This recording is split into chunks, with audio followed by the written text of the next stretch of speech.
बंद करो इसका व्यापार।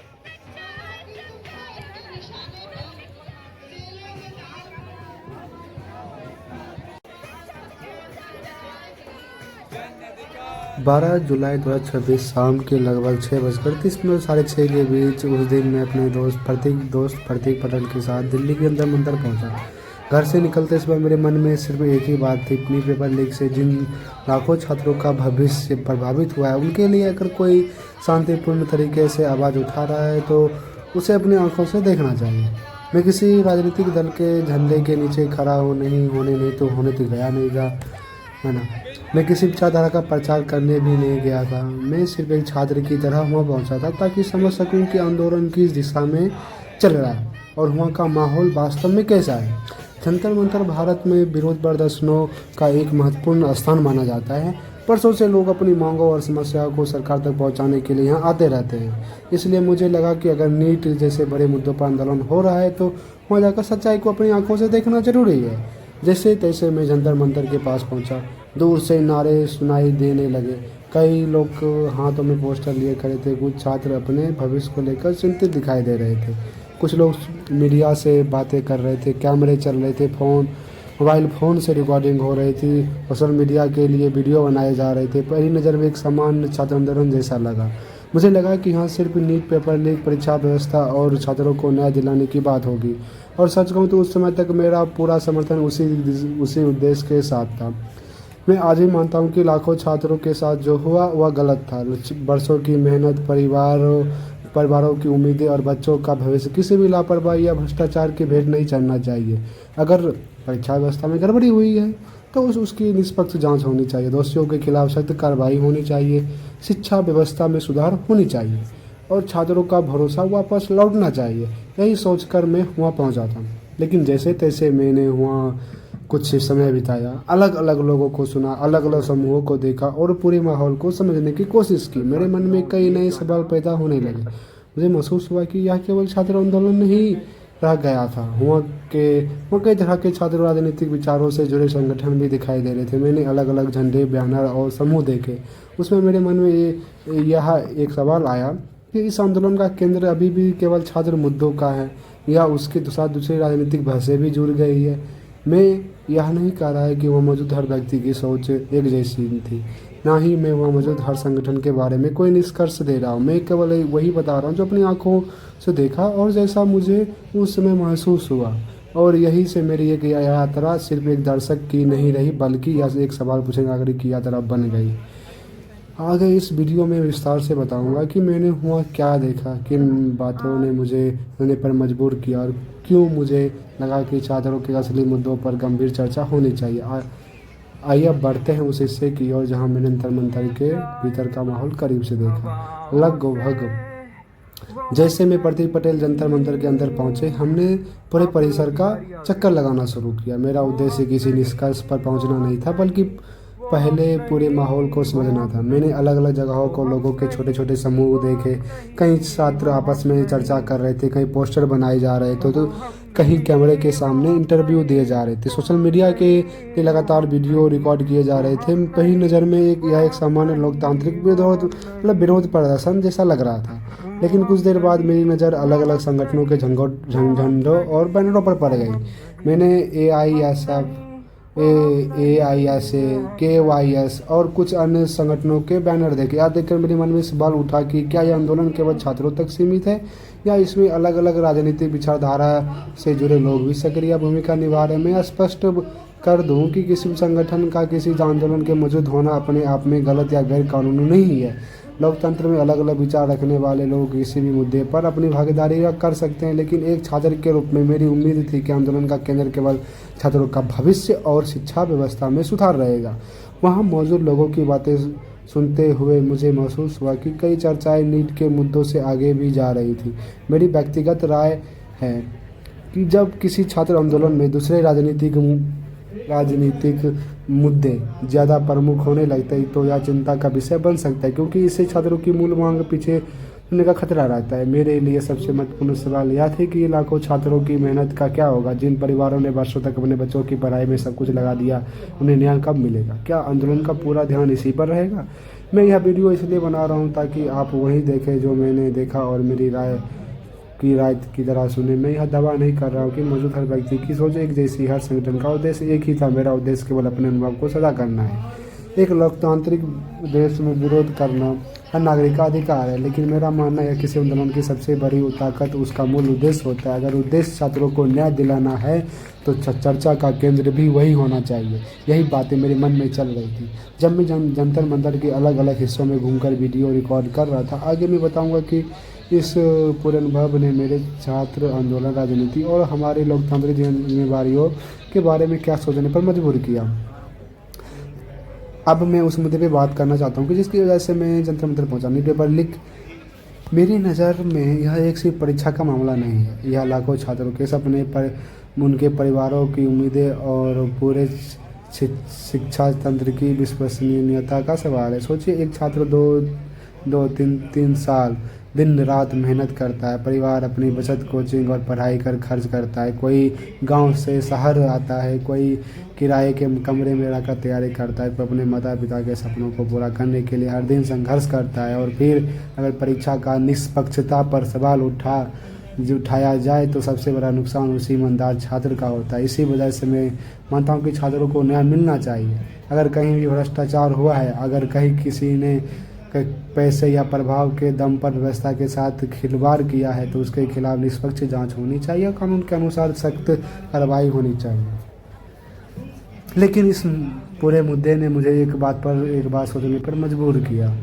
हम अक्सर कहते हैं कि व्यवस्था भ्रष्ट है, सरकार का दोष देते हैं, अधिकारियों को दोष देते हैं। कई बार यह आलोचना सही भी होती है, लेकिन क्या हमने कभी खुद से पूछा है कि बदलाव की शुरुआत कहाँ से होगी? अगर कोई व्यक्ति छोटे छोटे कामों के लिए रिश्वत देता है, नियमों को तोड़ने की कोशिश करता है या गलत तरीके से अपना काम निकलवाना चाहता है तो वह भी उसी व्यवस्था का हिस्सा बन जाता है जिसकी बाद में आलोचना करता है। इसलिए मेरे हिसाब से लड़ाई केवल सरकार से नहीं है, बल्कि उस सोच से जो भ्रष्टाचार को सामान्य मान लेती है। सरकार की जवाबदेही जरूरी है, विपक्ष का मजबूत होना भी ज़रूरी है, मीडिया का सवाल पूछना भी ज़रूरी है, लेकिन उतना ही ज़रूरी है कि हम नागरिक अपनी जिम्मेदारियां निभाएं। अगर हम सच में शिक्षा व्यवस्था को बेहतर बनाना चाहते हैं तो हमें इसी व्यवस्था की मांग करनी चाहिए जहां मेहनत की कीमत हो, ईमानदारी का सम्मान हो और किसी छात्र का भविष्य किसी गड़बड़ी की वजह से बर्बाद ना हो। मैं आज भी उसी बात पर कायम हूँ जिसके लिए जंतर मंतर गया था। छात्रों को न्याय मिलना चाहिए, शिक्षा व्यवस्था पारदर्शी होनी चाहिए, दोषियों को सजा मिलनी चाहिए और सबसे ज़रूरी किसी भी छात्र का भविष्य भ्रष्टाचार की भेंट नहीं चढ़ना चाहिए। लेकिन मेरी नज़र में यह लड़ाई तभी पूरी होगी जब हम केवल विरोध तक सीमित ना रहे, बल्कि ऐसी व्यवस्था बनाए कि भी बात करें जहां भविष्य में किसी छात्र को फिर से ऐसी पीड़ा ना झेलनी पड़े। अब इस वीडियो के आखिरी भाग में मैं अपने अंतिम राय रखूंगा। मैं जंतर मंतर से क्या सीखकर लौटा और मुझे क्यों लगता है कि लोकतंत्र और राष्ट्रीय एकता तीनों साथ साथ चलनी चाहिए। करीब 2 घंटे तक जंतर मंतर में रहने, लोगों से बात करने और पूरा माहौल देखने के बाद मैं वापस लौटा। लेकिन 2 घंटे क्या, मैं 6:30 बजे पहुंचा, 11:30 बजे रात तक मैं जंतर मंतर पे था, है ना। लेकिन मैं सिर्फ वीडियो लेकर नहीं लौटा, मैं कई सवाल लेकर लौटा। मैं आज भी जानता हूँ कि न्यू पेपर लीक बहुत बड़ा अन्याय था। लाखों छात्रों के भविष्य के साथ खिलवाड़ हुआ। इस मामले में निष्पक्ष जांच होनी चाहिए, दोषियों को सजा मिलनी चाहिए और ऐसी व्यवस्था बननी चाहिए कि भविष्य में ऐसा दोबारा ना हो। लेकिन इस पूरे अनुभव ने मुझे यह भी समझने में मजबूर किया कि किसी भी जन आंदोलन की सबसे बड़ी ताकत उसका मूल उद्देश्य होता है। अगर आंदोलन छात्रों के न्याय के लिए शुरू हुआ तो उसका केंद्र भी छात्रों का भविष्य रहना चाहिए। मेरे लिए देश का लोकतंत्र बहुत महत्वपूर्ण है।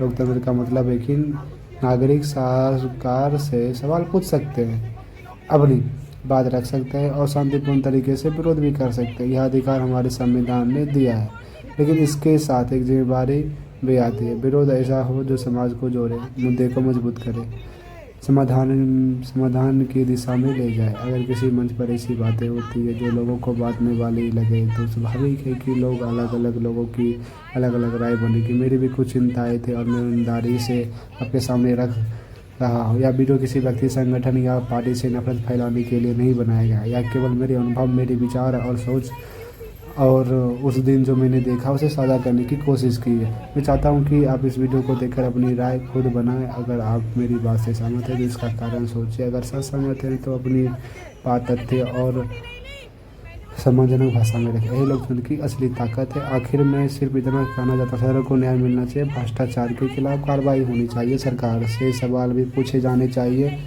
और देश की एकता, संविधान तथा लोकतांत्रिक मूल्यों का सम्मान भी बना रहना चाहिए। अगर हम केवल आरोप लगाने के बजाय संविधान की बात करेंगे तो केवल गुस्से के बजाय जिम्मेदारी निभाएंगे तो शायद आने वाली पीढ़ियों को इसी घटनाओं का सामना नहीं करना पड़ेगा। अगर आपको यह वीडियो जानकारीपूर्ण लगा हो तो शेयर करें जो ताकि रुको असली मुद्दा तो अब मैं बोलूँगा। सोनम वांगचुक, FCRI, कांग्रेस, लद्दाख, पाकिस्तान, बलूचिस्तान, अमेरिका, दाऊद इब्राहिम, आम आदमी पार्टी, जो भी एंटी नेशनल जो भी ऑर्गेनाइजेशन है जो भारत की टुकड़ी टुकड़ी नारे लगाते, JNU, कन्हैया कुमार, ये सारे चीज़ें आपस में मिल करते हैं। मैं उतना कुछ नहीं बोलूँगा इस बारे में, बट इतना ही कहूँगा कि लोगों को भटकाया कहीं ना कहीं गया। अगर वो वास्तव में FCRI का जो कहानी है कि 20 को या मतलब जो कानून आ रहा है, सोनम वांगचुक की कंपनी शेख मॉल क्या कहते हैं घाटे में जा रही है, जिसके कारण वो भूख हड़ताल का, सच में ऐसा है तो गलत किसके साथ हो रहा है? स्टूडेंट के साथ हो रहा है, उसकी भावनाओं के साथ खिलवाड़ किया जा रहा है ना। तो ऐसा भी ना हो। मैं ना ही किसी सरकार या किसी पार्टी का समर्थन कर रहा हूँ, बट मेरा जो विचार है मैं वो आपके सामने रख रहा हूँ। सोनम वांगचुक जो भी कहानी है, जो भी है, हर सिक्के के दो पहलू होते हैं, दोनों तरफ से देखना चाहिए, सुनना चाहिए, समझना चाहिए। अगर किसी चीज़ को लेकर अगर हम मतलब तुरंत जस्टिफाई कर देते हैं, तुरंत जज कर देते हैं तो वो भी नहीं, वो भी गलत है ना। तो जो ही मैंने देखा वहाँ पे कई सारे ऐसे संगठन थे जो चेहरे थे जो मैं पहले देख चुका था, तो लेकिन इसके बारे में मैं इतना नहीं बोलूँगा क्योंकि मैंने स्क्रिप्ट लिखा था कि मुझे इस तरह का चीज़ें मैं बोलूँगा जो मैं बिल्कुल सही से एडिटिंग नहीं कर पाया, लेकिन मैं चाहता था कि अपना एक विचार रखूँगा। तो जो रख दिया, मेरी तबीयत भी कुछ काफ़ी टाइम से ख़राब थी इसलिए मैंने इस पर काम नहीं किया। तो इतना ही कहूँगा, जो रियल मुद्दा है उसे न भटके, नीट के स्टूडेंट के लिए आवाज़ उठना चाहिए ताकि भारत तेरे टुकड़े हो, क्या कहते हैं सीता का पति या नीता का पति, ये सारी चीज़ें जो भी नारे लगाए गए थे, क्या वास्तव में सही है? क्या वास्तव में सही है? वहाँ पे उमर खालिद के जिंदाबाद के नारे लग रहे हैं, क्या यह सही है? उमर खालिद कौन था?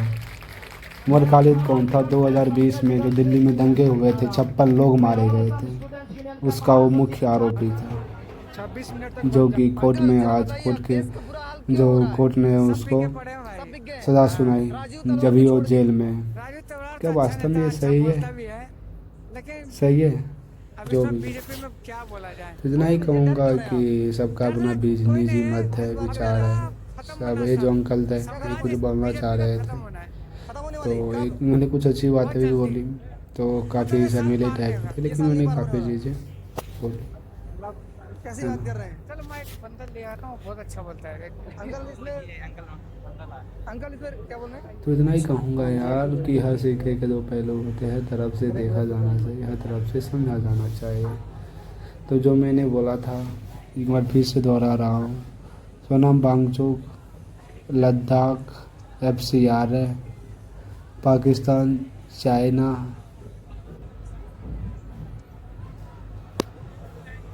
CJP, आम आदमी पार्टी, ध्रुव राठी, जर्मन कुत्ता, ये सारी चीज़ें आपस में मेल खाते हैं, आपस में जुड़े हुए हैं।